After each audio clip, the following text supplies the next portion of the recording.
మనము దేవుణ్ణి ప్రేమిస్తున్నాము అని చెప్పాలంటే దేవుడు లోకాన్ని ప్రేమిస్తున్నాడు. ఇప్పుడు మనము దేవుణ్ణి ప్రేమిస్తున్నాము అని చాలా సందర్భాలు అంటాం కదండి. నాకు దేవుడు అంటే చాలా ఇష్టం అండి, నాకు బైబిల్ అంటే చాలా ఇష్టం అండి, నేను బైబిల్ని I love Bible, I love God, I love Jesus ఇలా రాసి పెట్టుకుంటుంటారు కదా. చాలా మంది కీ చైన్ల మీద ఇవన్నీ ఉంటాయి.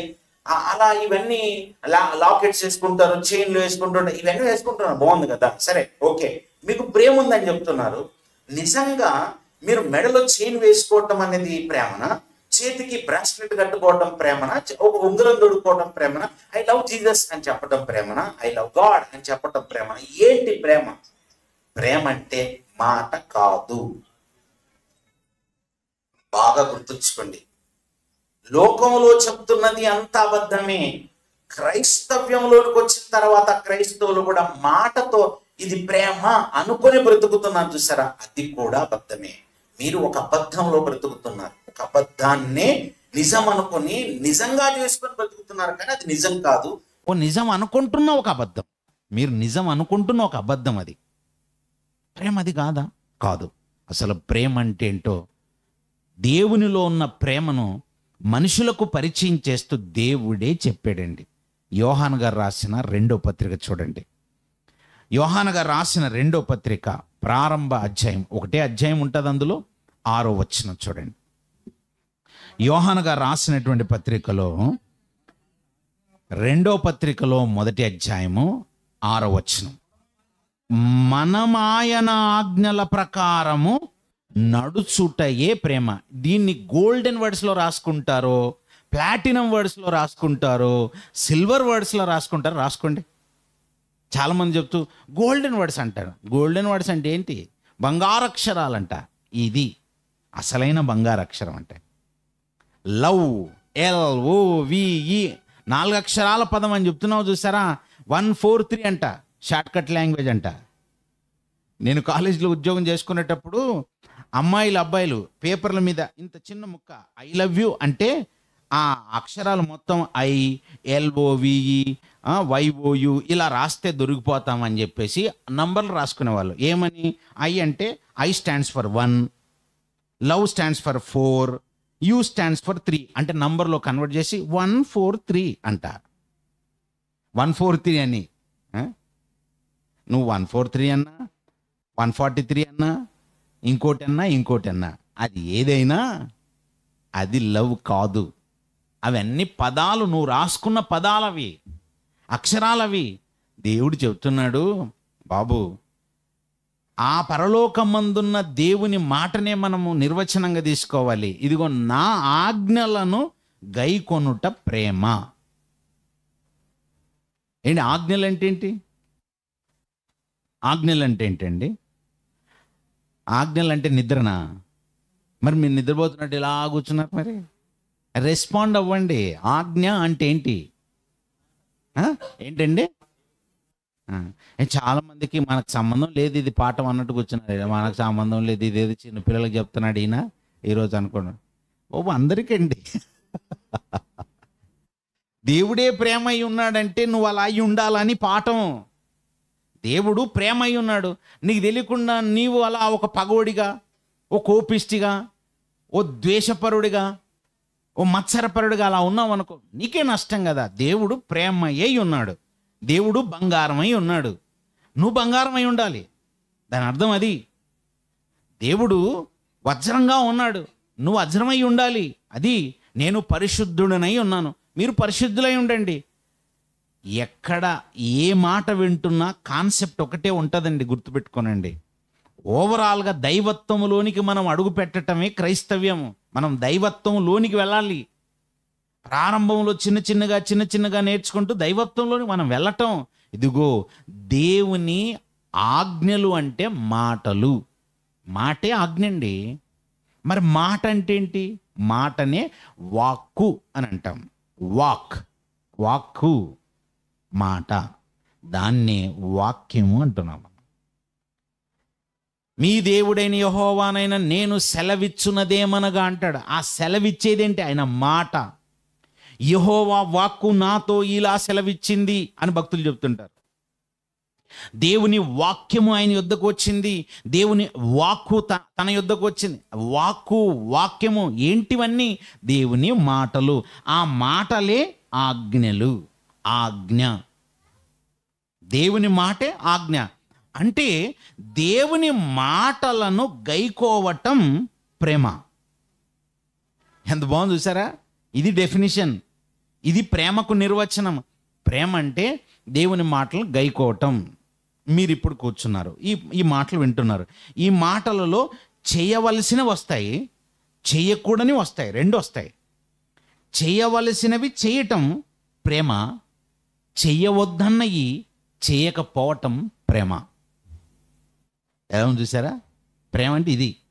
ఇది ఎవడు చెప్తాడండి? అమ్మాయి దగ్గరికి వెళ్ళి ఎవరైనా నేను కొన్ని మాటలు చెప్తాను, ఇప్పుడు నువ్వు వీటిని చేయవలసినవి చెయ్యు, చేయకూడనివి చెయ్యొద్దు అని అంటాడా? ఐ లవ్ యూ అంటాడా? ఆడ ప్రేమ అనే మాటలు ఆ చెప్పేసి వెళ్ళిపోతున్నాడు. అక్కడ క్రియ లేదు. అంటే చేయమన్నవి చేయటం, అది క్రియలో చూపించాలి. అంటే ప్రేమ అనే దాన్ని క్రియారూపంలో తీసుకెళ్తేనే అది ప్రేమగా సంపూర్ణమవుతుంది. లేకపోతే నీ నిర్వచనం అసంపూర్ణంగానే మిగిలిపోతుంది. నువ్వు అంటావు ఐ లవ్ యూ ప్రభువా, అది జస్ట్ మాట వరకే. ఆ మాటని ఐ లవ్ యూని నువ్వు కన్వర్ట్ చేయాలి. ఐ లవ్ యూని కన్వర్ట్ చేయాలి క్రియలోనికి. నేను దేవుణ్ణి ప్రేమిస్తున్నాను, దానిని నువ్వు ఇప్పుడు క్రియలోనికి కన్వర్ట్ చేయాలి. లాస్ట్ వీక్ క్రియలంటే నేర్చుకున్నాం మనం. సత్క్రియలు, సొంత క్రియలు. చాలామంది నాకు ఫోన్ చేశారండి, నిజంగా అన్న మేమెవ్వరము సత్క్రియలు చేస్తున్నట్టు మాకు అనిపించట్లేదు. బైబిల్ చెప్పింది నిజమండి, మీరు అవునన్నా కాదన్నా ఒప్పుకొని తీరాలి. ఉదయం లేచిన నాటి నుండి మనం రాత్రి పడుకునేంత వరకు మన జీవితంలో మన సొంత క్రియల్లోనే ఉంటున్నాము. మన లాభాల గురించి ఆలోచిస్తున్నాం. ఈ శరీరానికి లాభం ఏంటో అని ఆలోచిస్తున్నాం. కానీ నిజంగా లోపల ఒక ఆత్మ ఉంది, అది చాలా శక్తివంతమైనది. ఒక 500 అవయవాలని కదిలించగలదు, వాటన్నిటిని నడిపించగలదు. అసలు భూమి మీద ఉన్న ఏ శక్తిని కూడా దానికంటే గొప్పదిగా నువ్వు పోల్చలేవు అన్నంత గొప్పగా దేవుడు పెట్టిన ఆత్మను చూసారా? నరుడికి దేవుడు పెట్టినది ఆత్మ దీపంగా పెట్టాడు. నరుని ఆత్మ యెహోవా పెట్టిన దీపం. అంత పెద్దది దేవుడు నీకు పెడితే, ఆ ఆత్మకు అన్యాయం చేసే విధంగా ఈ శరీరానికి నువ్వు లోబడి మాయలో పడిపోయి, ఈ శరీరం ఏది చెప్తే అది, ఈ శరీరం మాయలోకి వెళ్ళిపోయి శరీరాశ, నేత్రాశ, జీవపు డంబం, దీంట్లోనే మునిగిపోయి మొత్తం దీని కొరకే పనిచేయటం ఎంత అన్యాయం అండి. శరీరం కొరకు నువ్వు చేసే ప్రతి క్రియ అది సొంత క్రియ అయిపోతుంది. ఎందుకంటే నువ్వు శరీరంతో చేసే క్రియలు నీకు పరలోకం ఇవ్వాలి తప్ప నిన్ను నరకానికి తీసుకెళ్ళకూడదు. ఈ శరీరంతో చేసే క్రియల్ని నువ్వు సత్క్రియలుగా కన్వర్ట్ చేసుకోవాలి. సత్క్రియ, ఆ క్రియే నువ్వు దేవుణ్ణి ప్రేమిస్తున్నట్టుగా నిర్వచిస్తుంది. నీ చేతులతో చేసే క్రియ, నీ కాళ్ళతో చేసే క్రియ, నీ నోటితో, నీ అవయవాలన్నిటితో నువ్వు చేసే క్రియలు గైకొంటావు, చేస్తావు. గైకొంటూ చేస్తూ ఉంటే అప్పుడు ఓహో ఈయన నన్ను ప్రేమిస్తున్నాడు, నాకు ఒక ప్రేమికుడు దొరికాడని నేను చూసి ఆనందపడతాడు. ఆయన ఎలాగో నిన్ను ప్రేమిస్తాడు. నువ్వు ప్రేమించినా ప్రేమిస్తున్నాడు, నువ్వు ప్రేమించకపోయినా ప్రేమిస్తున్నాడు. తన ప్రేమకు గుర్తుగా ఎన్నింటినో ఇచ్చేశాడు. కానీ నీవు ఆయనను ప్రేమించటం అనేది క్రియలో చూపించాలి. ఆయన ఆజ్ఞలను గైకోవటం అంటే, మరి ఆజ్ఞలు అనేవి ఎలా ఉన్నాయి? ఆజ్ఞలు అనేవి ఆ రోజు నుంచి ఈ రోజు వరకు ఒకేలాగా లేవు. పాత నిబంధన కాలంలో, ధర్మశాస్త్రం ఇచ్చిన కాలంలో మోషే గారి ద్వారా ప్రారంభములో శిలాఫలకలు ఇచ్చాడు, రాతి పలకలు. ఆ రాతి పలకల మీద దేవుడు ఒక 10 ఆజ్ఞల్ని ఇచ్చాడండి. ప్రారంభంలో లిఖితపూర్వకంగా దేవుడు ఆజ్ఞల్ని ఇచ్చింది అక్కడే. సీనాయి పర్వతం మీదకి మోషే గారిని పిలిచి మోషే గారికి 10 ఆజ్ఞలను ఆయన చేతబెట్టి వీటన్నిటినీ ఇశ్రాయేలీయులకు నేర్పించమని పంపించాడు. ఏమున్నాయి అసలు ఆ 10 ఆజ్ఞలు? చాలామంది 10 ఆజ్ఞలు అంటారు, కానీ ఆ 10 ఆజ్ఞలు ఏమున్నాయో తెలియవు, చాలామంది తెలియవు. ఒకసారి చూద్దామా? నిర్గమకాండానికి రండి. నిర్గమకాండం 20వ అధ్యాయం. నిర్గమకాండము 20వ అధ్యాయము ప్రారంభ వచనము నుంచి జాగ్రత్తగా గమనించండి. నిర్గమకాండము 20వ అధ్యాయము ప్రారంభ వచనం నుంచి దేవుడు ఈ ఆజ్ఞలన్నీ వివరించి చెప్పాను. చూసారా, ఆజ్ఞలను వివరించి చెప్పారట. ఎవరికి చెప్పారంటే మోషే గారికి చెప్పారు. నీ దేవుడనైన యెహోవాను నేనే, నేను దాసుల గృహమైన ఐగుప్తు దేశములో నుండి నిన్ను వెలుపలికి రప్పించి తిని, నేను తప్ప వేరొక దేవుడు నీకుండకూడదు. స్టార్ట్ అయింది చూసారా ఆజ్ఞ. ఆజ్ఞలో ఏముంది ఇక్కడ? నేను తప్ప వేరొక దేవుడు నీకుండకూడదు. ఇక్కడ ఈ మాటను చూస్తే నిజంగా అండి, దేవుడికి ఆయన స్థానం అంటే ఆయనకి ఎంత ఇష్టం అంటే, ఆయన దేవుడుగా పిలువబడటం అంటే ఆయనకి ఎంత ఇష్టం అంటే అసలు చాలా ఇష్టపడతాడండి ఆయన. అందుకే నేను తప్ప వేరొక దేవుడు నీకు ఉండకూడదంటే నువ్వు దేనిని దేవుడు అనకూడదు, ఎవరిని దేవుడు అనకూడదు. ఎందుకంటే అది వాస్తవం, అది వాస్తవం. స్టార్టింగ్ నుంచి నేనే దేవుడను అన్నది నువ్వు అర్థం చేసుకోవాలి. అంటే దేవుడు అనేటువంటి పాత్ర ఇంకోటి లేదు. ఒకవేళ మీరు ఏదైనా కల్పిస్తే అది కల్పితం అవుతుంది. ఆకాశములోని ఏ రూపమునైనా నువ్వు ఒకవేళ దేవుడు అనుకుంటే అది కల్పితం. ఆకాశములోని రూపములు కానీ, భూమిపైన ఉన్నటువంటివి కానీ, భూచరములు కానీ, జలచరములు కానీ, అలా ప్రాకే పురుగులు కానీ, ఏదైనా తీసుకోండి, దానిలో ఏ రూపాన్నైనా ఒకవేళ మీరు తీసుకొని మీరు దేవుడు అని అనుకున్నారంటే ఇంకా నా ఆజ్ఞను మీరు మీరినట్టే. గైకోవటం అంటే ఇది. ఆయన ఆజ్ఞను గైకోవటం అంటే ఫస్ట్ దేవుడికి తన గురించి తాను చెప్పాలనిపించింది చెప్పాడండి. ఆజ్ఞలలో ఇదిగో ఇది ఖచ్చితంగా పాటించాల్సింది. ఆజ్ఞను అతిక్రమిస్తే అది పాపం. దీన్ని అతిక్రమించటం పాపం. అంటే ఈ ప్రేమను నీవు ఆజ్ఞల రూపములో నెరవేర్చకపోతే పాపం. అంటే నువ్వు ప్రేమించకపోతే పాపం. ప్రేమ కలిగి ఉండకపోవటం పాపము. దేవుణ్ణి దేవుడిగా కొలవాలి, ఇది మొదటిది. నెక్స్ట్ పైన ఆకాశం చెప్పాడు, ఇదంతా వివరణ ఇచ్చాడు చూడండి 4వ వచనంలో. పైన ఆకాశం అందే కానీ, క్రింద భూమి అందే కానీ, భూమి కింద నీళ్ళ అందే కానీ ఉండు దేని రూపమునైనను విగ్రహమునైనను నువ్వు చేసుకొనకూడదు. విగ్రహము అన్న దగ్గర ఏమన్నా దశ చెక్కినవి, చేతులతో తయారు చేయబడినవి అని అర్థం వస్తుంది. వాటిని నువ్వు పూజింపకూడదు, చేసుకోకూడదు, పూజింపకూడదు, సాగిలపడకూడదు. తప్పు, ఇవన్నీ చేయకూడదు. నెక్స్ట్ 5వ వచనం. ఏలయనగా నీ దేవుడనైన యెహోవానగు నేను రోషము గలవాడను, నన్ను ద్వేషించు వారి విషయములో 3-4 తరముల వరకు తండ్రుల దోషమును కుమారుల మీదికి రప్పించుచు, నన్ను ప్రేమించి నా ఆజ్ఞలు గైకొను వారిని 1000 తరముల వరకు కరుణించువాడనై ఉన్నాను. ఎన్ని తరాలు కరుణిస్తాడట? ఒకవేళ ఆజ్ఞను మీరితే, ఒకవేళ మీ తండ్రి మీరితే తండ్రి దోషమును పిల్లల మీదికి ఎన్ని తరాలు రప్పిస్తానాలా? 3-4 తరాల మీదకి రప్పిస్తాను అని కూడా అన్నాడు. అంటే చాలా సీరియస్గా ఉంది అన్నమాట. ఈ కట్టడలు చాలా సీరియస్గా ఉన్నాయి. దేవుడు దేవుడిగా కొలవబడాలి, దేవుని స్థానంలోనికి ఏది రాకూడదు. ఇది నువ్వు గైకొనాల్సినటువంటి ఆజ్ఞ అని వాళ్ళకి చెప్పాడు ఇశ్రాయేలీలకు. ఇక 7వ వచనానికి వచ్చిన తర్వాత, నీ దేవుడైన యెహోవా నామమును వ్యర్థముగా వ్యర్థముగా అంటే వ్యర్థంగా ఉచ్చరించటం అంటే ఏంటి? చాలామంది మాటికి దేవుడు దేవుడు దేవుడు అని ఊరికి అలా వాగుతూ ఉంటారండి. ఆ మాటని ఎలా ఉంటుందంటే, కొంచెం అలా పైకి లేవాలనుకోండి, ఇలా చీర పట్టుకొని లేస్తా, దేవుడా దేవుడా దేవుడా అని లేస్తుంటారు. అదేంటి? అలా చీర ఇలా సపోర్ట్ తీసుకొని లేవడానికి ఏం చేస్తుంటారు? దేవుడా అంటుంటారు. అంటే దేవుడా అనేది సపోర్ట్ లేచి అలా లేవడానిక? ఆ పదం చెప్పడానిక? తప్పండి, అలా కాదు. ఇంకొందరు ఎలా అంటే ఆవలింత వచ్చింది అనుకోండి, యానింగ్ వచ్చింది, అలా ఆవలింత రాగానే దేవుడా అంటుంటారండి. ఏంటంటే అసలు ఏంటండి దేవుడా అనడానికి? అది తుమ్మొచ్చినా దేవుడు అంటుంటారు కొందరు. ఇవి వ్యర్థంగా ఉచ్చరించటం. అలా కాదు. దేవుణ్ణి తుమ్ముకు వాడేది, దేవుని ఈటికా అండి వాడేది. తప్పు కదండి. వ్యర్థంగా ఉచ్చరించకండి, అర్థవంతంగా ఉచ్చరించండి. దేవుణ్ణి కరెక్ట్గా దేవునిగా ఉచ్చరించండి. దేవుడు అంటే మీకు అంత జోక్ అయిపోయాడా, అంత సరదా అయిపోయాడా? తప్పు. కరెక్ట్ కారణాలతో ఆయన గురించి చెప్పాలి మనం. ఊరికే అలా ఎక్కడ పడితే అక్కడ ప్రమాణాలు. చాలామంది అంటే అమ్మ తోడు అని స్టార్ట్ చేసి దేవుడు ఒట్టు చెప్తున్నాను, దేవుడి తోడు అంటుండే. ఈడు ఎందుకు తలపెట్టావు? ఈ చైన్ తీసుకొచ్చి ఇలా ఎందుకు పెట్టావు? దేవుడు తోడు అంటున్నాడు అంటే దేవుడు సావని అన్నట్టుగా. అంటే నీ మాట ఎలా ఉండాలి? అవునంటే అవును, కాదండి.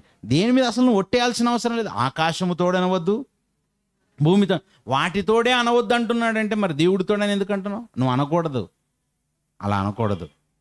అలా ఊరికే మాటలు మాట్లాడకూడదు. మనం వ్యర్థంగా ఉచ్చరించకండి. నీ మాట అవునంటే అవును, కాదంటే కాదు. దేవుని తీసుకొచ్చి సాక్షి పెట్టకూడదు. నువ్వు అబద్ధికుడిగా చేయకూడదు దేవుణ్ణి. నీ మాటతో నువ్వు రుజువు చేసుకో.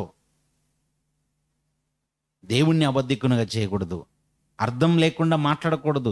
వ్యర్థంగా ఉచ్చరించడం ఆయనకి ఇష్టం లేదు. ఇంకా ఏమన్నాడు తెలుసా? తన నామమును వ్యర్థముగా ఉచ్చరించు వారిని నిర్దోషిగా ఎంచడు, అంటే దోషిగా ఎంచుతాడు. 8వ వచనం నుండి విశ్రాంతి దినమును పరిశుద్ధముగా ఆచరించుటకు జ్ఞాపకం ఉంచుకొనుము. 6 దినములు నీవు కష్టపడి నీ పని అంతయు చేయవలను. 7వ దినమును నీ దేవుడైన యెహోవాకు విశ్రాంతి దినము. దానిలో నీవైనను, నీ కుమారుడైనను, నీ కుమార్తె అయినను, నీ దాసుడైనను, నీ దాసి అయినను, నీ పశువైనను, నీ ఇళ్లలో నుండి పరదేశి అయినను ఏ పనియు చేయకూడదు. 6 దినములలో యెహోవా ఆకాశమును, భూమియు, సముద్రమును, వాటిలోని సమస్తమును సృజించి 7వ దినమున విశ్రమించెను. అందుచేత యెహోవా విశ్రాంతి దినమును ఆశీర్వదించి దాన్ని పరిశుద్ధపరచెను. నోరు మూసుకొని నువ్వు దాన్ని పాటించు అంటున్నాడు. నువ్వు ఖచ్చితంగా పాటించు. ఎందుకు పాటించాలి? విశ్రాంతి దినం అంటే మనకు కాదులేండి, ఇశ్రాయేలు గురించి చెప్తున్నాను ఇవన్నీ. ఇశ్రాయేలులకు కట్టడలు ఇస్తున్నప్పుడు మీరు ఖచ్చితంగా దీన్ని పాటించండి అని అన్నాడు. విశ్రాంతి దినాన్ని పాటించండి. ఎందుకు ప్రభు అంటే 6 దినాలు నేను కష్టపడ్డాను, నా కష్టం మీకు అర్థం కావాలి. భూమి నేను చేశాను, ఆకాశం చేశాను, ఈ సృష్టి కార్యక్రమం అంతా చేశాను, నా కష్టం నీకు అర్థం కావాలని ఈ వివరణ ఇచ్చాడు. దాని అర్థం ఏంటి తెలుసా? ఈ కష్టం అంతటిలో ఉన్నది ఎవరు? దేవుడు. అంతకుముందు చెప్పింది ఏంటి? దేవుడు అంటే ఆయనను తప్ప వేరొక దేవుని నువ్వు పూజించకూడదు అన్నది ఆయన ఫస్ట్ ఇష్టపడి చెప్పిన ఆజ్ఞ. అంటే దేవుడు తన గురించి నువ్వు తెలుసుకోవాలి, తన ఆజ్ఞలు నువ్వు గైకోవాలన్నాడు. ఇది ఫస్ట్ది. నెక్స్ట్ తన కష్టాన్ని నువ్వు గుర్తించాలి. ఈ సృష్టిని ఎవడో చేశాడంటే నేను అస్సలు ఒప్పుకోను, నేనే చేశాను, నా కష్టము, దాన్ని నువ్వు గుర్తుంచుకోవాలని దీన్ని విశ్రాంతి దినంగా పాటించు. 7వ దినం నీకు విశ్రాంతి దినం, నన్ను జ్ఞాపకం చేసుకునే దినం, నా కష్టాన్ని జ్ఞాపకం చేసుకునే దినం. నువ్వు దాన్ని నెమరు వేసుకోవాలి. ఇది మొదటి భాగం. ఈ ఓవరాల్ ఇందులో ఉన్న సారం ఏంటి చెప్పనా? సారం ఏంటంటే నువ్వు దేవుని గురించి, దేవుని పట్ల ఆలోచనలు కలిగి ఆయన ఆజ్ఞలను గైకోవటమే ఈ 2 భాగాలుగా చెప్పింది. దీన్ని ఏమంటారు తెలుసా? ప్రేమ. ఇలా చేయటం ప్రేమ. ఇది మొదటి భాగం. ఇప్పుడు 2వ భాగంలో ఏం చెప్పాడు చూసారా? 2వ భాగం చూడండి. 2వ భాగం దాన్నే 12వ వచనం నుంచి చెప్తున్నాడు చూడండి. నీ దేవుడైన యెహోవా నీకు అనుగ్రహించు దేశములో నీవు దీర్ఘాయుష్మంతుడవగునట్లు నీ తండ్రిని తల్లిని సన్మానించుము. నెక్స్ట్, నరహత్య చేయవద్దు, వ్యభిచరించకూడదు, దొంగిలకూడదు, నీ పొరుగువాని మీద అబద్ధ సాక్ష్యం పలకకూడదు, నీ పొరుగువాని ఇల్లు ఆశింపకూడదు, నీ పొరుగువాని భార్యనైనను, అతని దాసునైనను, దాసినైనను, అతని ఎద్దునైనను, అతని గాడిదనైనను, నీ పొరుగువాని దగ్గు దేనినైనను ఆశింపకూడదని చెప్పాను. ఇందులో ఏముంది? ఈ 12వ వచనం నుంచి 17వ వచనం వరకు రాయబడినటువంటి ఇందులో ఏముంది? నరహత్య చేయొద్దు అంటున్నది ఒక సహోదరుణ్ణి, వ్యభిచరించరాదు అంటున్నది సహోదరుల విషయంలో, దొంగిల్లవద్దు అంటున్నది సహోదరుల విషయంలో. అన్ని సహోదరులు, పొరుగువారు, సహోదరులు, పక్కనున్న వాళ్ళ గురించి అనమాట. అంటే దేవుడు స్వార్థపరుడు కాదు అనడానికి ఇదే ఆనవాళ్ళండి. నన్ను ప్రేమించు అని చెప్పాడు. ఆయన్ని ప్రేమించటం, నువ్వు ప్రేమించిన తర్వాత నెక్స్ట్ వెంటనే నీ పక్కనున్న మనిషిని ప్రేమించు, ఓ సహోదరుని ప్రేమించు, నీ పొరుగువాన్ని ప్రేమించు. ఆయనకి స్వార్థం లేదండి ఇందులో. నన్ను ప్రేమించు, ఇదిగో ఈయనను ప్రేమించు, నన్ను ప్రేమించు, ఆయన్ను ప్రేమించు, నన్ను ప్రేమించు, వీళ్ళని ప్రేమించు అంటున్నాడంటే నా పట్ల ప్రేమ కలిగి ఉన్న నీవు వీళ్ళ పట్ల కూడా కలిగి ఉండాలి. ఇది మొత్తం 10 ఆజ్ఞలుగా కనబడుతున్న వీటిని కొత్త నిబంధనకు వచ్చిన తర్వాత అందుకే 2 భాగాలుగా ఇచ్చాడంతే. ఈ మొత్తాన్ని 2 ముక్కలుగా చెప్పేశాడు. 1 దేవుణ్ణి ప్రేమించటం, 2 సహోదరుని ప్రేమించటం. ఆజ్ఞలలో ప్రప్రథమమైన ఆజ్ఞ దేవుణ్ణి ప్రేమించటం, ఆజ్ఞలలో ద్వితీయ ఆజ్ఞ లేదా 2వ ఆజ్ఞ సహోదరుని ప్రేమించటం. మార్క్స్ వార్త 12వ అధ్యాయం, మార్క్స్ వార్త 12వ అధ్యాయము 30వ వచనం చూడండి. మార్క్స్ వార్త 12వ అధ్యాయము 30వ వచనము, మన దేవుడైన ప్రభువు, అద్వితీయ ప్రభువు, నీవు నీ పూర్ణ హృదయముతోను, నీ పూర్ణ ఆత్మతోను, నీ పూర్ణ వివేకముతోను, నీ పూర్ణ బలముతోను నీ దేవుడైన ప్రభువును ప్రేమింపవలను. ఇదిగో ఇందులో చెప్పాడు, ఇది ఎలాంటి ఆజ్ఞట? ప్రధానమైన ఆజ్ఞ. అండర్లైన్ చేసుకోండి ఆ మాట. ఇది ప్రధానమైన ఆజ్ఞ. ఏముంది అందులో? ప్రధానమైన ఆజ్ఞలు ఏముంది? ఏ విధంగానైనా సరే నువ్వు దేవుణ్ణి ప్రేమించాలన్నది ప్రధానమైన ఆజ్ఞ. అందులో నీ పూర్ణ హృదయము, పూర్ణ ఆత్మ, పూర్ణ వివేకము, పూర్ణ బలము, వీటన్నిటితో నీ ప్రభువును నువ్వు ప్రేమించాలి. ప్రేమించటం ప్రథమమైన ఆజ్ఞ, ప్రధానమైన ఆజ్ఞ. రెండవ భాగం చూడండి, 31వ వచనం. రెండవది, నీవు నిన్ను వలె నీ పొరుగువాన్ని ప్రేమింపవలెననున్నది రెండవ ఆజ్ఞ. వీటికంటే ముఖ్యమైన ఆజ్ఞ మరేదీ లేదని అతనితో చెప్పాను. మరి పాత నిబంధన గ్రంథంలో వ్యభిచరించవద్దు, నరహత్య చేయవద్దు, నీ పొరుగు అని దేన్ని నువ్వు ఆశించకూడదు, ఇవన్నీ చెప్పాడు కదండి. మరి వాటి సంగతి ఏంటి? ఓవరాల్గా 10 ఆజ్ఞల్ని అలా కంప్రెస్ చేసేసి 2 ఆజ్ఞలని ఇచ్చేస్తున్నాడు ఏంటండి? ఎందుకు అలా చేశాడు? అప్డేట్ చేశాడు తెలుసా దేవుడు. ఆజ్ఞల్ని ఏం చేశాడు? అప్డేట్ చేశాడు. ఎలా అప్డేట్ చేశాడు? నా వైపు చూడండి, చెప్తాను. ఇదిగో నా దగ్గర ఒక సెల్ ఫోన్ ఉందండి. ఈ సెల్ ఫోన్ అప్డేటెడ్ వర్షన్. దీన్ని వాడు రిలీజ్ చేస్తున్నప్పుడు ఇది అప్డేట్ వర్షన్ అనే మాట వాడుతుంటారు. ఇది అప్డేటెడ్ వర్షన్ అంటుంటాడు. ఏంటి అప్డేట్ అని అనుకునేవాడినండి నేను స్టార్టింగ్లోనికి. ఈ అప్డేట్ ఏందిరా, ఏంటి అసలు, ఎందుకు ఈ పదాలు వాడుతున్నారు? అప్పుడు అర్థమైంది. ఒకప్పుడు మన ఇంట్లో టార్చ్ లైట్ ఉండేది, ఒకప్పుడు మన ఇంట్లో ఒక రేడియో ఉండేది, ఒకప్పుడు మన ఇంట్లో ఒక టేప్ రికార్డర్ ఉండేది, ఒకప్పుడు మన ఇంట్లో ఒక డెక్ ఉండేది, ఒకప్పుడు మన ఇంట్లో టీవీ ఉండేది, ఒకప్పుడు మన ఇంట్లో ఇవన్నీ విడివిడిగా ఉండేవి. అటు టీవీ, ఇటు టేప్ రికార్డర్, ఇటు డెక్, అలా అన్ని విడివిడిగా ఉండేవి. టార్చ్ లైట్ వేరు, అన్ని రేడియోలు వేరు, అన్ని వేరువేరుగా మొత్తం ఇల్లంతా నిండిపోయి ఉండేది. ఇప్పుడు ఇంట్లో టీవీలు కనబడట్లేదు, చిన్నగా పోయాయి, కెమెరాలు కనబడట్లేదు, టార్చ్ లైట్లు కనబడట్లేదు, అసలు ఇవన్నీ మెల్లిగా అన్నీ తీసేసాము. ఇవేవి కనబడట్లేదు, ఒకే ఒకటి కనబడుతుంది. ఇందులోనే టీవీ ఉంది, ఇందులోనే కంప్యూటర్ ఉంది, ఇందులోనే వాచ్ ఉంది. ఇంక వాచ్లు కూడా కట్టుకోవట్లేదు ఇంకా చేతికి. ఇందులోనే అలారం వచ్చేసింది. ఇంత గడ్డలు ఉండేవండి, అలారం గడ్డలు అని ఉండేవి. ఇప్పుడు లేవు అవి. ఏమయ్యాయి? అన్నీ తీసేసాం, అన్ని చెత్త కుప్పలకు పోయి. టేప్ రికార్డర్ లేవు, రికార్డర్లు లేవు, టార్చ్ లైట్లు లేవు, వీసీడీలు, వీసీఆర్లు అన్ని చెత్త కుప్పలు వేసేసాం. కంపెనీలన్నీ మూసేసుకున్నారు. ఇప్పుడు అవి ఎక్కడో ఉంటాయండి, ఏటేటో ఉంటాయి. కొందరు ఉంటారు కదండి రేడియో బ్యాచ్, వాళ్ళు వింటారు అంతే. అన్నీ వచ్చేసి ఎక్కడొచ్చాయి తెలుసా? ఈ ఫోన్లోనే రేడియో, ఈ ఫోన్లోనే టేప్ రికార్డర్, ఈ ఫోన్లోనే టీవీ, ఈ ఫోన్లోనే టార్చ్ లైట్, ఈ ఫోన్లోనే అన్ని ఫోన్ మొత్తం. అంటే ఇదేంటన్నమాట, అన్నిటినీ కలిపి ఒకే వస్తువుగా ఇచ్చేశారు సార్. అన్నిటినీ కలిపి ఒక్క దగ్గర ఇచ్చేసారండి బాబు. మా అబ్బాయిని స్కూల్కి తీసుకెళ్తే ఆ స్కూల్లో చెప్తున్నారు, ఏంటి పిల్లలకి మీరు నోట్బుక్ కొని పెట్టండి అంటున్నారు. నోట్బుక్ అంటే ఉన్నాయి కదండి అన్నాను. నోట్బుక్ అంటే మామూలుగా ఇవన్నీ ఏంటి, నోట్బుక్సే కదా, నోట్బుక్స్ ఉన్నాయి కదండి. ఈ నోట్బుక్ కాదండి, ప్యాడ్ కనిపెట్టండి అంటున్నాను. నేను అన్నాను, చదువు చెప్తారా ఎక్స్ట్రాలు చేస్తారా అన్నాను. ఫస్ట్ చదువు చెప్పండి. లేదు సార్, వాళ్ళకి నోట్ ప్యాడ్స్ ఉండాలి సార్. నేను నోట్ ప్యాడ్స్ అంటే మీకు అర్థం కావట్లేదు కదా, చిన్న ల్యాప్టాప్లు అనమాట, ఇంత చిన్నగా చూసారా. అయితే ఆమె అంటుంది, సార్ మనం అప్డేట్ అవ్వాలి సార్ అంటుంది. నేను లెక్చరరే ఒకప్పుడు. అప్డేట్ అవ్వాలి సార్. ఎలా అప్డేట్ అవ్వాలి? వాళ్ళు వీళ్ళు నోట్ ప్యాడ్లు అయితే బాగా రాస్తారు సార్ అంటుంది. నోట్ ప్యాడ్లు అందులో రాసుకుంటారు, బాగా రాసుకుంటారు. ఇంకా వాడికి పలక అవసరం లేదు, బలపం అవసరం లేదు, నోట్బుక్లు అవసరం లేదు, పెన్నులు అవసరం లేదు. అదొకటి కానీ ఆడి మెడలో వేసేస్తే దాన్ని తీసుకొని అందులోనే రాసుకుంటాడు, అందులోనే చేస్తారన్నమాట. ఇక పిల్లలు ఎలా అయిపోయింది చూసారండి. మొత్తం అదే ఇంకా కల్చర్.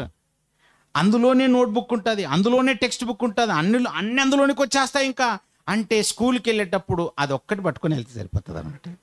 నెక్స్ట్ బ్యాగులు ఉండవా? ఇక బ్యాగులు ఉండవు. మరి టిఫిన్ బాక్సులు ఎట్లా అండి అని అడిగాను.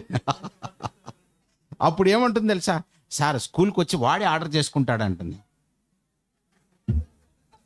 ఏం చేసుకుంటాడట? వాడే ఆర్డర్ చేసుకుంటాడు. ఇవన్నీ నేర్పాలి సార్ మనం అంటుంది. మీ చదువులు తగలెట్ట. ఇంత ఘోరంగానా మరి? చూసారండి కల్చర్ ఎలా అయిపోతుంది అసలు, అప్డేట్. కానీ అర్థమవుతున్నాడు కదా ఆ మనిషి వాటన్నిటికీ ఏమైపోతున్నాడు, అడ్జస్ట్ అయిపోతున్నాడు. అంటే ఒకప్పుడు మనకి కరెన్సీని తీసేసి డిజిటల్ ట్రాన్సాక్షన్ అనగానే ఈ డిజిటల్ ఏందిరా అంటున్నారు. అందరు నన్ను అడుగుతున్నారు, అన్న స్కానర్లు పెట్టండి అన్న చర్చిలు అంటున్నారు. ఏం పెట్టాలట? స్కానర్. మీకు నమస్కారం బాబా పెట్టేసేయండి. అంటే మేము అలా సెల్ ఫోన్తో అలా స్కాన్ చేసుకుంటాం, డబ్బులు పంపించేస్తాం. చూసారా, ఎవరి దగ్గర డబ్బులు ఉండట్లేవట, కాగితాలు కనబడట్లేదు. నన్ను అడుగుతున్నారండి వచ్చి, అన్న ఏమైనా కాగితాలు ఉంటే ఇవ్వండి అని చెప్పేసి. అప్డేట్ అవుతున్నాం కదా. ఇది అప్డేట్ అంటే. అలా దేవుడు ఆజ్ఞలను అప్డేట్ చేశాడు. ఎలా అప్డేట్ చేశాడు తెలుసా? నన్ను ప్రేమించటం అనే ముక్క అర్థం కావాలి వీళ్ళకి, అది మొదటి ఆజ్ఞ.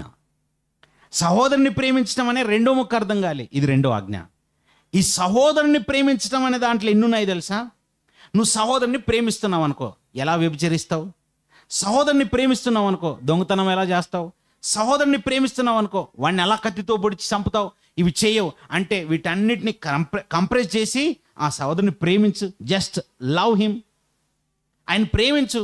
ప్రేమిస్తే నరహత్య చేయవు, ప్రేమిస్తే దొంగిలించవు, ప్రేమిస్తే ఆయనది ఏది ఆశించవు. ప్రేమించినప్పుడు ఇవన్నీ చేయవు. అందుకే అన్ని ఓవరాల్గా మనం నెరవేర్చిన వాళ్ళం అవుతాం సహోదరుని ప్రేమిస్తే. చూసారా, ప్రేమించటం అంటే ఏంటనుకున్నారు? మాట కాదండి, క్రియా. ప్రేమలో నువ్వు చేయాల్సిన క్రియలున్నాయి. ఈ క్రియలను పక్కనెట్టేసి నేను ప్రేమించేస్తున్నానని తిరుగుతున్నారు చాలామంది. దీంట్లో ఏమనుకుంటున్నారంటే దేవుడి సన్నిధికి వచ్చేసి ఏదో బళ్ళు అర్పించేసి వెళ్ళిపోతున్నాం, కానుకలు ఇచ్చేసి వెళ్ళిపోతున్నాం అనుకుంటున్నారు. అది ప్రేమలో సంపూర్ణత కాదు. దాని గురించి నెక్స్ట్ కింద మాట చెప్పాడు చూడండి, 33వ వచనం చూడండి. 33వ వచనము, మార్క్స్ వార్త 12వ అధ్యాయం 33వ వచనంలో, పూర్ణ హృదయముతోనూ పూర్ణ వివేకముతోనూ పూర్ణ బలముతోనూ ఆయనను ప్రేమించుటయు, ఒకడు తన్ను వలె తన పొరుగువాన్ని ప్రేమించుటయు. ఈ రెండు విషయాలు, దేవుణ్ణి ప్రేమించటము, సహోదరుని ప్రేమించటం అనేవి ఎలాంటి వాడు తెలుసా? సర్వ అంగ హోమములన్నిటికంటేను బలుల కంటేను అధికమని ఆయనతో చెప్పెను. సర్వ అంగ హోమము అంటే అర్థం ఏంటి? సర్వ అంగ హోమము. సర్వ అంటే అన్ని అంగములు, ఏ బాడీ పార్ట్ అయినా తీసుకోండి. ఇంకా ఓ జంతువును బలి అర్పించాలనుకుంటున్నారు, ఆ జంతువులో ఇది చాలా ప్రధానమైనది, దీన్ని మనం దేవునికి బలి అర్పించాలని మీరు ఏదైతే అనుకుంటున్నారో అది దేన్నైనా తీసుకోండి. అది పక్షి కావచ్చు, ఇంకోటి కావచ్చు.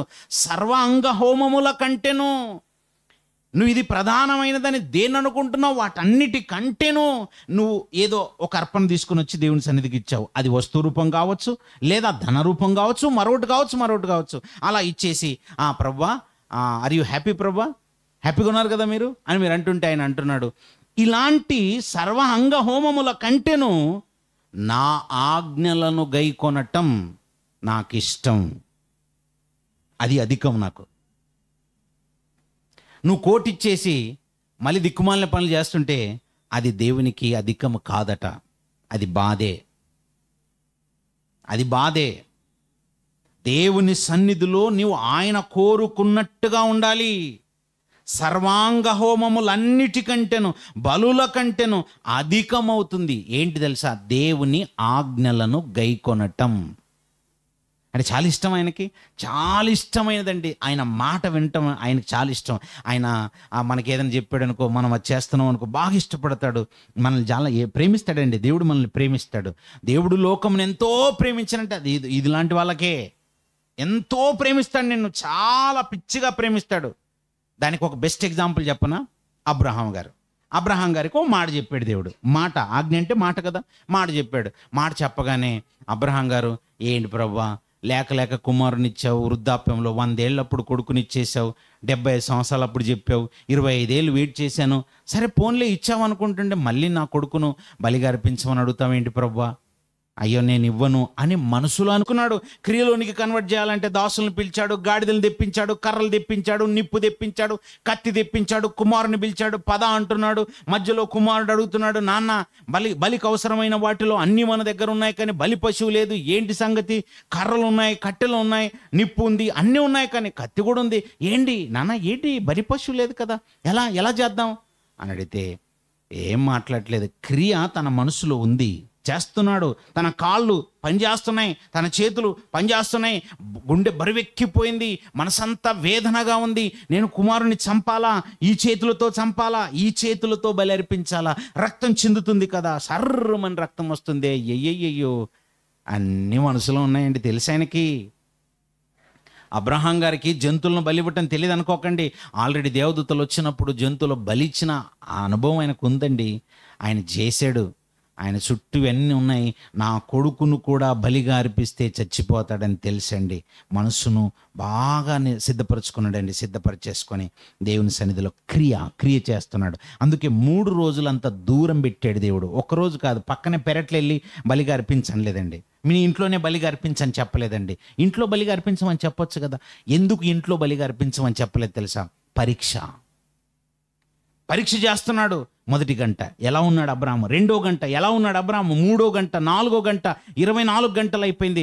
రాత్రి నిద్ర పట్టిందో లేదో, మళ్ళీ తెల్లవారు మళ్ళీ బయలుదేరారు. నడుస్తున్నారు. 2 రోజులు అయిపోయింది. 2 రోజులు కూడా దేవుని కొరకు కోరుకున్నట్టుగానే ఉన్నాడు. అంటే ఆ ప్రయాణములంతా పరీక్ష చేస్తున్నాడు దేవుడు. కరెక్ట్గా నువ్వు బాప్తిసం తీసుకున్న నాడు నువ్వు ఇచ్చిన మాటను దేవుడు చూస్తాడు. చూసి 1 వీక్ నీ అసలు నీ ట్రాక్ రికార్డ్ ఎలా ఉంది, నువ్వు కరెక్ట్గా దేవుడు కోరుకున్నట్టుగా ఆయన మాటకు ఇచ్చినట్టుగా ఉంటున్నావు, అలా ఉంటున్నావు లేదా చూస్తాడు. 1 వీక్, 1 మంత్, 1 ఇయర్ అంతా ప్రోగ్రెస్, ఆయన దగ్గర ప్రోగ్రెస్ రిపోర్ట్ ఉంటుందండి. అన్నీ చెక్ చేస్తుంటాడండి. ఎన్నిసార్లు మనం వెనకడి చేస్తున్నాం, ఎన్నిసార్లు దేవుని పని ఉందని చెప్పిన సందర్భాలలో నీ చెయ్యిని బిగించేస్తున్నావు. నీవు ఇవ్వగలిగే సామర్థ్యం ఉండి ఇవ్వలేక ఎన్ని సందర్భాల్లో వెనకడి వేస్తున్నావు. అన్నీ చూస్తాడండి. మనుషులు చూడకపోయినా దేవుడు చూస్తాడు. సిద్ధపాటు అంటే ఏంటనుకున్నారు? దేవుని మాట చెప్పిన వెంటనే ఆయన మాటకు తగ్గట్టుగా నువ్వు వెళ్ళటం, ఆయన ఆజ్ఞను నెరవేర్చటం, అది ప్రేమించటం. ఇది చేశాడు అబ్రహాము. అలా చేశాడు గనుకనే అబ్రహామును విశ్వాసులకు తండ్రిగా చేశాడు దేవుడు. నిరీక్షణకు ఆధారమే లేనప్పుడు నువ్వు నన్ను చాలా గొప్పగా నమ్మావు. అసలు మర్చిపోలేకపోతున్నాడండి. అప్పుడెప్పుడో చరిత్రలో జరిగినటువంటి, క్రీస్తుకు పూర్వంలో జరిగిన సంఘటనను మళ్ళీ తన భక్తుల చేత ఈ మాట రాయండి, అయినా కొంచెం ఈ మాట రాయండి, భవిష్యత్తులో నా పిల్లలందరికీ ఇది తెలియాలని మళ్ళీ యాకోబు గారి చేత ఏమని రాయిస్తున్నాడు ఒకసారి ఈ మాట చూడండి. 2వ అధ్యాయము, యాకోబు గారు రాసినటువంటి పత్రిక 2వ అధ్యాయము 21వ వచనం చూడండి. 21వ వచనము, మన పితరుడైన అబ్రహాము తన కుమారుడైన ఇస్సాకును బలిపీఠము మీద అర్పించినప్పుడు, అండర్లైన్ చేసుకోండి, దేని వలన? ఏంటి? క్రియనా మాటనా? క్రియల వలన నీతిమంతుడని తీర్పు పొందాడు. ఇది మర్చిపోకండి. అంటే మనం క్రియల వలన దేవుని సన్నిధిలో మనము పరిశుద్ధులుగా కనబడతాము, నీతిమంతులుగా కనబడతాం. అంతేగాని క్రియలు లేని వాళ్ళు కాదు. క్రియలో చూపించమంటున్నాడు. గలతీలకు రాసినటువంటి పత్రిక 5వ అధ్యాయము 6వ వచనములోని ఈ మాట కూడా చూడండి. గలతీలకు రాసినటువంటి పత్రిక 5వ అధ్యాయం 6వ వచనము, యేసుక్రీస్తునందున్న వారికి సున్నతి పొందుట యందేమియూ లేదు, పొందకపోవట యందేమియూ లేదు, కానీ ఈ మాట చూడండి, ప్రేమ వలన కార్యసాధకమగు విశ్వాసమే ప్రయోజనకరము. దేని వలన? ప్రేమ వలన కార్యసాధకమగు విశ్వాసం. అంటే ప్రేమ అనేది నువ్వు దేని వల్ల సంపాదించాలి? కార్యము చేస్తూ, క్రియలో చూపిస్తూ. ప్రేమ కార్యసాధకమయ్యే విశ్వాసం, అది నీకు ప్రయోజనం. కార్యసాధకము కాని ప్రేమ అది జస్ట్ ఒట్టి మాటగా మిగిలిపోతుంది. అప్పుడప్పుడు మనమే అంటాం, ఓరే బాబు వీడి మాటలు కోటలు దాటుతుంటాయి, కానీ వీడి కాలు గడప దాటదు. వీడు పని చేయడని బాబు, మాటలే విడివి. ఏంటి, ఎవరైనా మాటలు మాట్లాడుతున్నారనుకో, భలే కోస్తున్నాడు రా వీడు, కోతలు కోస్తున్నాడు. ఓరే బాబు అప్పుడు నీకు దండం రా నాయన, నువ్వు కోతలు కోయొద్దురా బాబు, చేతల్లో చూపించిన ఆయన, చేతల్లో చూపించు. చేతల్లో చూపించారట. మాటలు కోతలు కోతలు కోస్తూనే ఉంటారనమాట. కోతలు కోస్తారు చాలామంది. ఏంటి, మనము మాట మాట్లాడే క్రైస్తవులంగా ఉండకూడదట. మాట మాట్లాడి ఆ మాట ప్రకారంగా చేసే క్రైస్తవుడుగా నువ్వు ఉండాలి. అది దేవుణ్ణి ప్రేమించటం అంటే. అలా ప్రేమించడం ఉంటాయండి. చుట్టూ పరిస్థితులు ఎలా ఉంటాయంటే, వీళ్ళు పని చేయడానికి అవకాశాలు ఉంటాయి. ఎలాంటి పని చేయడానికి అవకాశాలు ఉంటాయి? యాకోబు గారు రాస్తీ మాట చెప్తున్నారు చూడండి. 2వ అధ్యాయము, యాకోబు గారు రాసిన పత్రిక 2వ అధ్యాయము 15వ వచనం చూడండి. 2వ అధ్యాయము 15వ వచనం. సహోదరుడు అయినను సహోదరి అయినను దిగంబరులై ఆనాటికి భోజనము లేకయున్నప్పుడు మీలో ఎవడైనను శరీరమునకు కావలసిన వాటిని ఇయ్యక, వాళ్ళకి కనీసం ధరించుకోవడానికి దుస్తులు కూడా లేవు. దిగంబరులు అని ఎవరిని అంటారండి? కనీసం నూలు పోగు కూడా లేని వాళ్ళని ఏమంటారు? దిగంబరులు అంటారు. వస్త్రాలు లేకుండా వాళ్ళు బాధపడుతుంటే, ఆహారం లేకుండా వాళ్ళు బాధపడుతుంటే, వాళ్ళ దగ్గరికి వెళ్ళి ఈ అయ్యగారు చెప్తున్నారట. ఏమని చెప్తున్నారు? బ్రదర్, సమాధానంగా వెళ్ళండి, మీరు చలి కాచుకోండి. ఎక్కడ కాచుకోవాలి?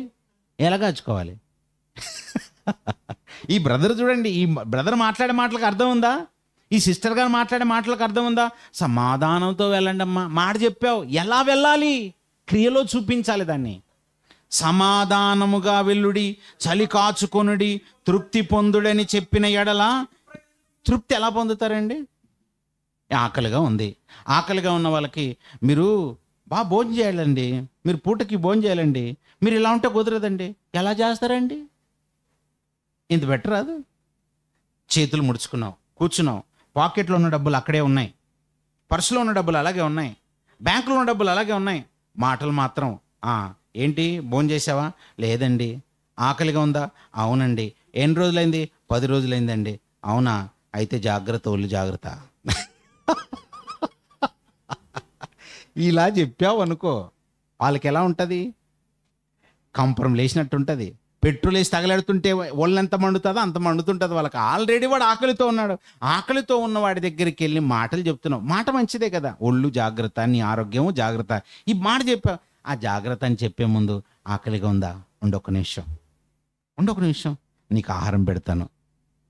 దిగంబరిగా ఉన్నావు కదా, అయ్యో నేను చూస్తుంటే చలిగా ఉంది కదా, నా స్వెటర్ ఇస్తాను. పోన్లే, నా దగ్గర 2 ఉన్నాయి, ఒకటి ఇస్తాను, కొనుక్కొని ఇస్తాను. ఏదో మాట చెప్పొచ్చు కదండి. ఆదరించే మాటలు చెప్పకుండా, సంతృప్తినిచ్చే మాటలు చెప్పకుండా, అసలు వాళ్ళ కడుపు నిండే క్రియ నువ్వు చేయకుండా బాగుండండి బ్రదర్, సమాధానంగా ఉండండి బ్రదర్ అని చెప్పటం ఎలా ఉండగలరు? మాటతో సమాధానం అని చెప్పటము సులువే, కానీ దాన్ని క్రియలో చూపించాలి. సమాధానముగా వెళ్ళుడి అంటే నువ్వు చెప్పినా వెళ్తాడు, చెప్పకపోయినా వెళ్తాడు. చలి కాచుకోండి అంటే ఆయనకు అవసరం ఉంది, నువ్వు చెప్పినా చెప్పకపోయినా ఎక్కడో దగ్గర చూసుకుంటాడు, చలి కాచుకోవడానికి వెళ్తాడు. కానీ అది లేకే నీ ముందు నిలబడ్డాడయ్యా. దాని కొరకు నువ్వేదైనా చెయ్యు. తృప్తి పొందమని నువ్వు మాటతో చెప్పడం కాదు, తృప్తి పొందమని చేతిలో ఏదైనా ఆహారం పెట్టి నోటికి అందించి తృప్తి పొందమని చెప్పండి. అదండి, ఇది నువ్వు క్రియలో చూపించాలి అంటున్నాడు. అందుకే యేసుక్రీస్తు వారు 2వ రాకడలో వచ్చేటప్పుడు ఎవరైతే ఇలా చేశారో, ఇలా అక్కరగా ఉన్నవారి అక్కరలు తీర్చారో, దాహంతో ఉన్నవారి దాహం తీర్చారో, ఆకలితో ఉన్నవారి ఆహారం పెట్టి వాళ్ళకి ఆహారంతో వాళ్ళ ఆకలిని తీర్చాలో, ఇలా ఎవరెవరైతే చేశారో వాళ్ళందరికీ మీరు చేసి మర్చిపోయి ఉంటారు.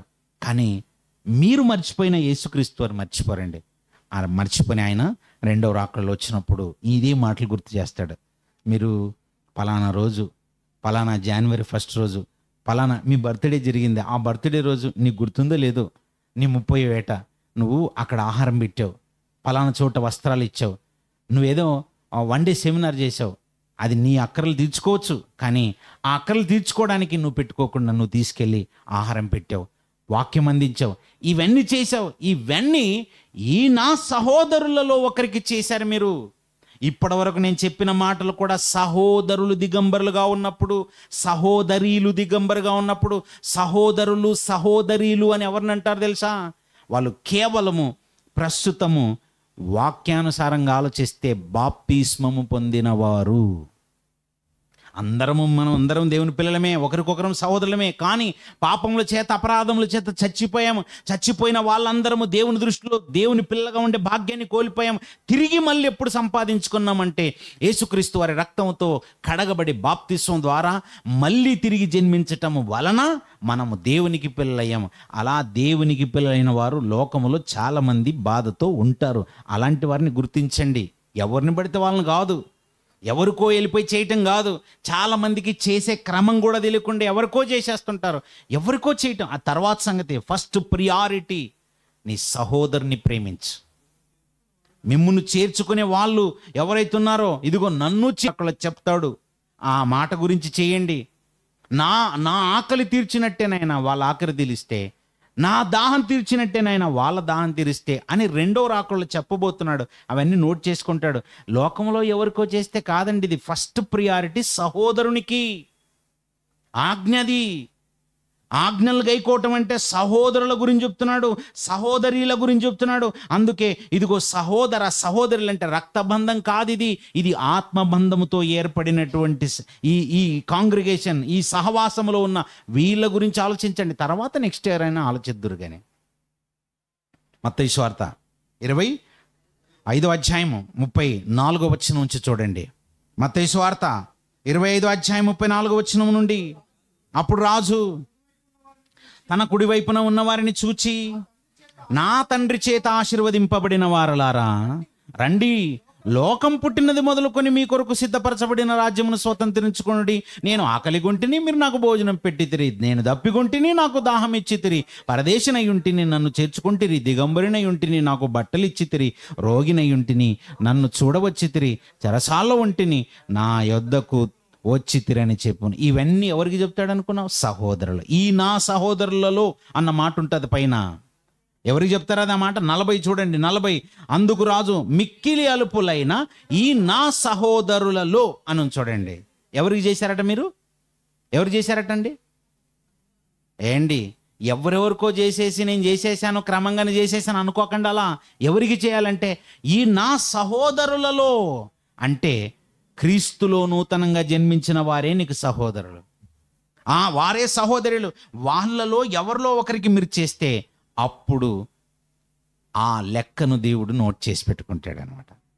అలా వాళ్ళ దిగంబరులుగా ఉన్నప్పుడు, వాళ్ళ అక్కరల్లో ఉన్నప్పుడు, వాళ్ళ బాధలో ఉన్నప్పుడు, వాళ్ళ ఇబ్బందులు ఉన్నప్పుడు, ఇబ్బందుల్లో ఉన్న వారికి మాటతో పాటు క్రియలో కూడా సహాయం చేయండి. ఇది చెప్తున్నాడు. ఇదంతా భౌతికంగా శరీరానికి అందించే సహాయం అయితే, ఇప్పుడు వీటన్నిటికంటే ప్రాముఖ్యమైనటువంటి సహాయం ప్రేమ మరొకటి ఉంది. అదేంటో తెలుసా? దేవుడు లోకమును ఎంతో ప్రేమించాడు. ఎంత ప్రేమించాడట? దేవుడు లోకమును ఎంత ప్రేమించాడంటే తన జ్యేష్ఠ కుమారుడైన యేసుక్రీస్తు వారిని లోకానికిచ్చి ఇది ప్రేమ అని చెప్పాడండి. దేవుడు లోకమును ప్రేమించాడు. ఎంత? తన జ్యేష్ఠ కుమారుడైన యేసుక్రీస్తు వారిని ఇవ్వటం అంతా. అసలు ఎవరిస్తారండి? అలా ఎవరిస్తారు చెప్పండి? అందుకే దేవుడు అబ్రహామును ఆ విధంగా పరీక్షించాడు. అసలు నీ కుమారుని ఇస్తావా లేదా అసలు చూద్దాం. నువ్వు అసలు నీ కుమారుని ఇవ్వగలవా? మీకు కుమారునిచ్చే మనసు ఉందా లేదా చూద్దామని పరీక్ష చేశాడు. ఇవ్వడానికి సిద్ధపడ్డాడు. దేవుడు మధ్యలో ఆపేశాడు. చాలా నాయనా, నీ ఇచ్చినట్టే క్రియలో నిరూపించావు. ఇదిగో నువ్వు ఇచ్చినట్టే క్రియలో నిరూపించావు. నేనైతే ఏకంగా క్రియ చేసి చూపిస్తానని లోకానికి తన జ్యేష్ఠ కుమారుడైన యేసుక్రీస్తు అని ఇచ్చేసాడంటే ప్రేమ అంటే ఇది అని అప్పుడు మనకు అర్థమైంది. యోహాను గారు రాసిన మొదటి పత్రిక 3వ అధ్యాయము 16వ వచనం. యోహాను గారు రాసినటువంటి మొదటి పత్రిక 3వ అధ్యాయము 16వ వచనం చూడండి ప్రియులారా. ఆయన మన నిమిత్తము తన ప్రాణం పెట్టెను గనుక, ఇదిగో అందువలన, ఏది ప్రాణం పెట్టడం అనే ప్రక్రియ వలన, అందువలన ప్రేమ ఎట్టిది అని మనం తెలుసుకుంటున్నాం. లేకపోతే మనకు ప్రేమ ఎట్టిదో తెలిసేదే కాదు. అందువలన మనం ఏం చేయాలట? మనము కూడా మన సహోదరుల నిమిత్తము మన ప్రాణములను పెట్టబద్దులమై ఉన్నాం. ప్రారంభంలో ఏం పెట్టాలి? ప్రారంభ దశలో ఏం పెట్టాలి? ప్రారంభ దశలో పండ్లు పెట్టాలి, కాయలు పెట్టాలి, ఆహారం పెట్టాలి, దుస్తులు పెట్టాలి. అలా చిన్న చిన్నవి పెట్టే స్థితి నుంచి నువ్వేం పెట్టే స్థితికి ఎదగాల? దేవుని పని కొరకు ఇదిగో ధన సహాయం చేయండి అని అన్నాం అనుకో, ఇది ఎదగాలంటే ఫస్ట్ కాయలు, పండ్లు, పువ్వులు చిన్న చిన్నవి పెట్టడం అలవాటు చేసుకోండి. అలా చిన్న చిన్నవి పెడుతూ దానం దగ్గరకు వస్తావు. అది కూడా పెడుతూ అలా దేవుని పనులు నువ్వు ఏం పెట్టే స్థాయికి వచ్చేయాలంటే ప్రాణం. లిటరల్గా ప్రాణం అంటే ఏంటనుకున్నారు? నీ దేహానికి రక్తం ప్రాణం పెట్టే స్థాయికి రావాలి. అంటే ప్రాణం పెట్టే స్థాయికి అనగానే నేను రక్తదానం చేస్తున్నానులే, లీటర్లు ఇచ్చేస్తున్నానని అలా చెప్పకండి. నీ ప్రాణం పెట్టడం అంటే నీవే దేవుని కొరకు నలిగిపోవటం. నీ చేతులు దేవుని కొరకు కష్టపడాలి, నీ కాళ్ళు దేవుని కొరకు కష్టపడాలి, నీ కళ్ళు దేవుని కొరకు కష్టపడాలి, నీ నడినెత్తి నుండి అరికాలు వరకు ప్రతి అవయవం దేవుని కొరకు అరిగిపోవాలి. మన ఇంట్లో కొన్ని వస్తువులు మనం కొని ఉపయోగిస్తుంటాం. ఓ మిక్సీ ఉందనుకోండి, మిక్సీ బాగా వాడి అందులో మిక్సర్లో ఏవేవో వేసి దాని కింద అన్ని అరుగుదలు వచ్చేస్తుంటాయండి. ఆ మషిన్ లోపలంతా తిరిగి అరిగిపోతుంటుంది. ఓ బైక్ కొంటాం, తిప్పేసి మొత్తం అందులో అన్నీ అరిగిపోతుంటాయి. అరిగిపోయిన తర్వాత గడగడ ఏ శబ్దాలు వస్తుంటాయి అన్నీ. ఆ స్థితికి రావాలా అంటే నువ్వు కూడా దేవుని పనిలో అరిగిపోయిన తర్వాత అమ్మా మోకాలు నొప్పులు, అమ్మా నడుము నొప్పి అనాలన్నమాట. అలా ఎప్పుడు అమ్మా నడుము నొప్పి అని ఎప్పుడు అంటారో తెలుసా? ఇంట్లో పడుకొని మెత్తగా తిని స్వీట్ పొటాటో అయ్యి అమ్మా నడుము నొప్పి అన్నామనుకో, అప్పుడు ఏమంటాడు? ఇంకా సావట్లేని అనుకుంటాడు అంతే. ఆయన గురించి నిజంగా నువ్వు ప్రయాసపడ్డావు అనుకో, కనీసం నీ మీద జాలి అయిన ఉంటుంది. అయ్యో నా గురించి తిరిగింది నడుము, నా గురించి తిరిగింది కాలు, నా గురించి మాట్లాడింది గొంతు, నా గురించి ఇచ్చింది చెయ్యి, జ్ఞాపకం రావాలి కదా. ఈ నా సహోదరులలో ఎవరికి చేయలేదు, ఆ సహోదరులు నరకానికి జారిపోయే స్థితిలో ఉంటే కనీసం వాళ్ళకి చెయ్యందించి నువ్వు రక్షించలేదు. నీ గొంతు మూగబోయిన గొంతులాగా అలాగే ఉంది. పాటలు మాత్రం బాగానే పాడావు, లోకంలో పనికి మాల దరిద్రం అంతా బాగానే మాట్లాడావు. ఈ కళ్ళతో మాత్రం చెత్తంతా చూస్తూ కూర్చున్నావు, ఈ చెవులతో పనికి వల్ల చెత్తంతా పోకిరి మాటలు, బూతులు, సరసోక్తులు, అమ్మలక్కలు మాట్లాడేవన్నీ మాట్లాడుతూ ఉన్నావు. అసలు అమ్మలక్కలే మాట్లాడుకునేవారు ఈ మధ్యకాలంలో అయ్యలు కూడా మాట్లాడుకుంటున్నారు, అందరూ మాట్లాడుకుంటున్నారు. ఓవరాల్గా అంత చెత్త నింపేసావు, వాడావు. చివరికి ఎలా అయిపోయింది? ఏంటి అని అడిగే స్థితికి వచ్చేసావు. అంటే సౌండ్ ఇంజనీర్ అయిపోయావు. పని చేయట్లేదు చెవులు పనిచేసే స్థితిలోనేమో లోకానికి వాడావు. ఇప్పుడు చెవులు పనిచేయని స్థితిలో వచ్చేసి దేవుని పని చేద్దామంటే ఎలా? గొంతు లోకానికి వాడేసి లాస్ట్లో చివరిగా ఏం పని చేయలేని స్థితిలో వచ్చేసి నేను దేవుని కొరకు వాడేద్దామంటే పాడతావా? ఎలా వాడతావు? నువ్వు పాడే స్థితిలో వాడాలి. వాడండి, కొంచెం ఈ ప్రాణాన్ని వాడండి. ఈ దేహాన్ని తీసుకెళ్ళి ఈ 60 కేజీల మాంసం ముద్దను దేవుని పనిలో పెట్టండి. అలా అది క్రియ. అప్పుడు నువ్వు దేవుణ్ణి ప్రేమిస్తున్నట్టు. నీ శరీరాన్ని జస్ట్ సెమినార్కి తీసుకొని వచ్చి అక్కడ ఏ పని చేసినా నువ్వు ప్రేమిస్తున్నట్టు. ఓ సభకు తీసుకొని వచ్చి నీ శరీరాన్ని దేవుని పనిలో వాడుతున్నావు అంటే ప్రేమిస్తున్నట్టే. నువ్వు మళ్ళీ ప్రవ్వా ప్రేమిస్తున్నాను చెప్పక్కర్లేదు. That is love. చిన్నపిల్లలారా, మాటతో కాదు. యోహాను గారు రాసినటువంటి పత్రికకు రండి. యోహాను గారు రాసినటువంటి మొదటి పత్రిక 3వ అధ్యాయము ఆ 16వ వచనం చదివారు కదా, అలా కింద మాటకు రండి. 17వ వచనము ఈ లోకపు జీవనోపాధి గలవాడయుండి తన సహోదరునికి లేమి కలుగుట చూచియు అసలు అతని ఎడల ఎంత మాత్రమును కనికరమును చూపని వాని యందు దేవుని ప్రేమ అసలు ఏ విధంగా నిలుస్తుందయ్యా? ఏ విధంగా నిలుస్తుంది?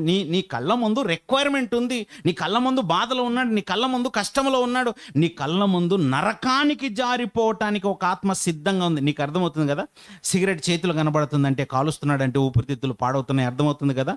అయితే ఆయన చేతిలో మందు బాటలు ఉందంటే అయితే ఈయన మందు అవుతున్నాడంటే ఖచ్చితంగా లోపల ఉన్నటువంటి కాలేయం పాడైపోతుంది, అర్థమవుతుంది కదండి? ఇలా అర్థమైపోయిన తర్వాత వాడు తాగితే మనకెందుకులేండి, వాడు తాగుబోతే అయితే మనకెందుకులేండి, వాడు తిరిగిపోతే అయితే మనకెందుకులేండి, అయ్యో వాడు వ్యభిచారంలోనికి వెళ్తున్నాడంటే వాడికి ఎయిడ్స్ రాబోతుంది, భయంకరమైన పాపంలో పడిపోతాడు, నరకానికి జారిపోతాడు, వాడి దేహం పాడైపోతుంది. దేహం పాడైపోవడమే కాకుండా అలా చచ్చి నరకానికి వెళ్తాడు. మన కళ్ళ ముందు కనబడుతుంటాయి, ఈ సినిమా అంతా కనబడుతుంటే మనం ఎలా ఉంటుంది తెలుసా? నిమ్మకు నీరెత్తనట్టుగా నా బిర్యానీ, నా పొట్లము, నేను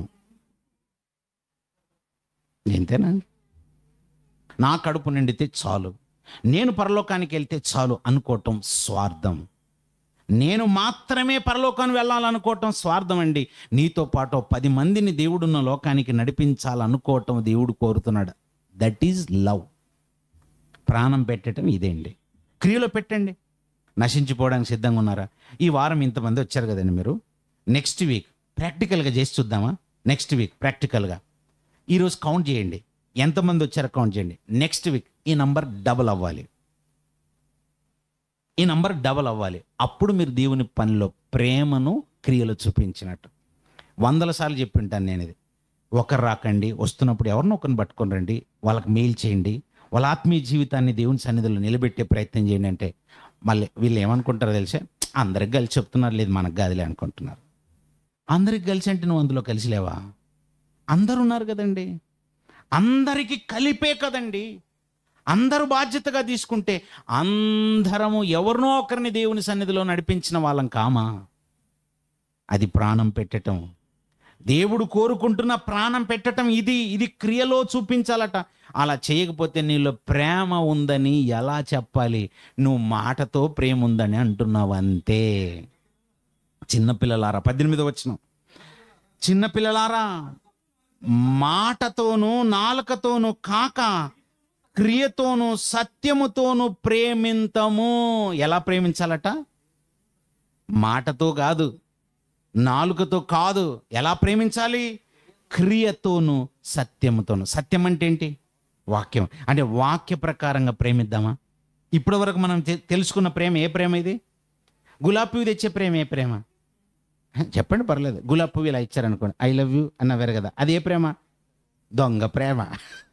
ఆ గులాబీ పువ్వు తీసుకుని మూతి మీద కొట్టి, దరిద్రుడు ఎవడో చెప్పాడు ఇది ప్రేమ అని, పనికి మాలినాడా, ఇది కాదు ప్రేమ. ఏంటి ప్రేమ? ఆకలేస్తుందా, ఉండి భోజనం పెడతాను, అది ప్రేమ. వచ్చినోడికి ఐ లవ్ యూ అని చెప్పినోడికి కరెక్ట్ వాక్యం చెప్పి పంపించావు అనుకో, ఎలా ఉంటుంది? అది ప్రేమ అంటే. కరెక్ట్ 10 నిమిషాలు వాక్యం చెప్పి పంపిస్తే మళ్ళీ జీవితంలో గులాబీ గుర్తురాదు వాడికి. ఇంకా గులాబీ గుర్తురాదు ఇక వాడికి. వాడు ఏమనుకో, ఓహో ప్రేమ అంటే ఇదా, ఎంత పొరపాటు పడ్డాను, నేను ఎంత వెర్రిబాగులోని, ఇది ప్రేమ అనుకున్నాను కదా అని వాడు అనుకోవాలి. చాలామంది ఆల్రెడీ లవ్ మ్యారేజ్లు చేసుకున్నారు కదా. మీరు చేసుకున్నారులే, నాకు కూడా తెలుసు. అయినా ఇప్పుడు మీకు ఎలా అనిపిస్తుంది తెలుసా? నేను ఎంత పిచ్చోండి కదా ఇన్ని రోజులు, ఇలా ఇది లవ్ అనుకొని చేసుకున్నాను అనుకున్నా. సరే, జరిగిందేదో జరిగిపోయింది. కనీసం ఇప్పుడైనా అసలైన ప్రేమను తెలుసుకొని జాగ్రత్త పడండి. అవి ప్రేమలు కాదు, అవి ప్రేమలు కాదు. మనం లోకంలో అనుకుంటున్నవి ప్రేమ కదా. ఇదిగో ప్రేమ అంటే ఇదంటండి, పాపిని రక్షించటం ప్రేమ అండి. ఆ పాపిని రక్షించటానికి యేసుక్రీస్తు వారిని లోకానికి ఇచ్చాడు. అది ప్రేమ. అది క్రియలో జరిగింది. యేసుక్రీస్తు వారిని బెత్తాలతో కొట్టినట్టు యాక్టింగ్ చేశారా? కొట్టారు. యేసుక్రీస్తు వారికి అలా డూపు రక్తం ఎలా శరీరం మీద అలా పోసాడా? యాక్టింగ్ చేయనా, బాగా యాక్టింగ్ చేయనాడా? కాదు, రియల్ క్రియ. బెత్తాలతో కొట్టడం రియల్, కొరడాలతో కొట్టడం అన్ని రియల్. అంటే ప్రాణం ఒరిజినల్గా పెట్టడం అంటే అది. యాక్టింగ్ ఏం లేదు అందులో, యాక్టింగ్ లేదండి, అంతా రియల్గానే జరిగింది. అలా ఉంటే నీలో ప్రేమ ఉన్నట్టు. మాటతో కాదు, మాటతో చెప్పకండి. చెప్తే చెప్పారేమో, మాటతో చెప్పి క్రియలో కూడా చేయండి. మాటతో కాదు. ఈ రోజు నుంచి ఇంకా మాటతో కాదు, మాట చెప్పటం మానేసేయండి. మాటలు చాలా మాట్లాడుతుంటాం. మాటలే మాటలు, అన్ని మాటల వరకే ఉండిపోతున్నాయి, క్రియలో ఉండట్లేదు. మాటతోనూ నాలుకతోనూ కాక క్రియతోనూ సత్యముతోనూ ప్రేమింతము, అది ప్రేమ.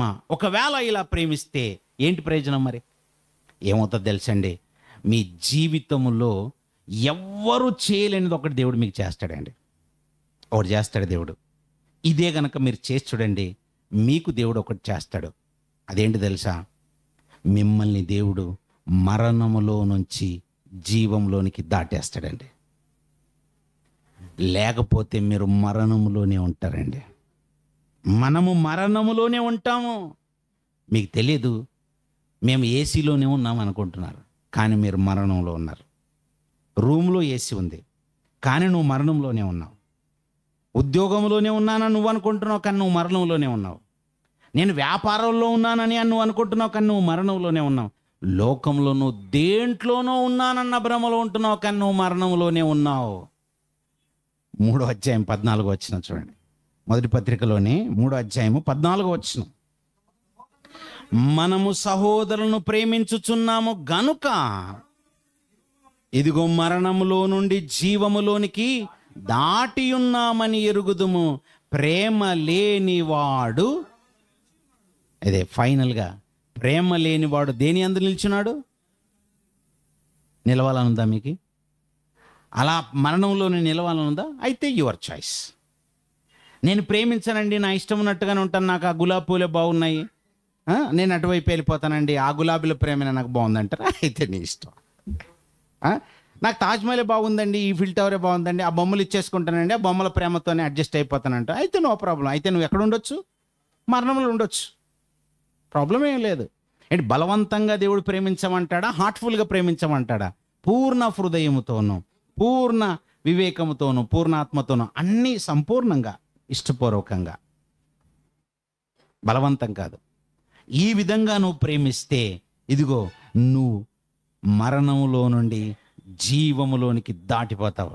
ఏరు దాటడం కాదు, సముద్రం దాటడం కాదు, మొత్తం లోకాన్నే దాటేస్తావు, మరణాన్ని దాటేస్తావు, జీవములోనికి వెళ్ళిపోతావు, దేవుడున్న లోకానికి వెళ్ళిపోతావు. అదేటండి చేసేది. లేదంటే అలా మరణంలోనే ఇరుక్కుపోతావు. మరణం అంటే ఇక్కడ ఏంటి తెలుసా? రెండో మరణం, అదే నరకం. ప్రేమ లేనివాడు నరకంలో ఉన్నాడని అర్థం. భూమి మీద కాదా? భూమి మీద కాదా? మనం భూమి మీద ఉన్నాం అనుకుంటున్నాము, భూమి మీద ఉన్నామన్న భ్రమలో ఉంటాం, కానీ జస్ట్ క్షణంలో నువ్వు నెక్స్ట్ నరకంలోనే ఉంటావు. భూమి మీద ప్రేమ లేని వాళ్ళందరి గురించి చెప్తున్నాడు. ప్రేమ లేని వారందరూ మీరు మరణంలోనే ఉన్నారు. ఆ మరణమే రెండో మరణం. మీరు జస్ట్ అలా చచ్చిపోయిన క్షణంలో ఇంక వెళ్ళిపోతారు, ఒక్క క్షణంలోనే. అందుకే ఎక్కడ టైం కూడా ఇవ్వడు అనమాట, ఒకే క్షణంలో జారిపోతారు. జాగ్రత్త. ప్రేమించి మరణమును దాటి జీవములోనికి ప్రవేశిద్దామా, లేదా అదే లోక సంబంధమైన ప్రేమలో ఉన్నానన్న భ్రమలో ఉంటూ అమాయకంగా నిన్ను నువ్వు మోసం చేసుకొని ప్రేమ లేని వాడివిగా ఆ మరణములోనే ఉండి నరకానికి జారిపోతారా? మీరే నిర్ణయం తీసుకోండి. కళ్ళు మూసుకోండి.